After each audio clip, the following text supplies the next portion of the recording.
কেঁদো না বাবু, শরবতটুকু খেয়ে নাও। আচ্ছা টনি, সালমার অন্য কোনো নাম বা তোর কাছে কোনো ছবি আছে? ওর একটাই নাম, আর আমার কাছে কোনো ছবি নাই।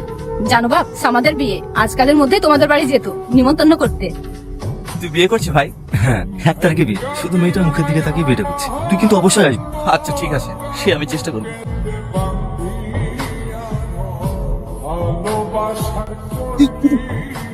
কত কি হয়েছে তোমার? কে আপনি? আমার টনি কোথায়? আমি টনির কাছে যাবো। আমার টনি কোথায়? আমাকে টনির কাছে নিয়ে চলো। আমার টনি, আমি আমার টনির ওর নাম সালমা? হ্যাঁ।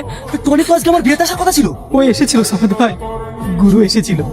জানো সালমা, জেল থেকে বেরোনোর পর গুরু তোমাকে পাগলের মতো খুঁজেছে। আর আজ সেই ছেলেটা যখন তার ভালোবাসার মানুষকে অন্য কারোর হয়ে যেতে দেখে, ওটাও কিভাবে মেনে নিতে পারে বলো? জানো সামাদ ভাই, গুরুরা সত্যিই পাগল।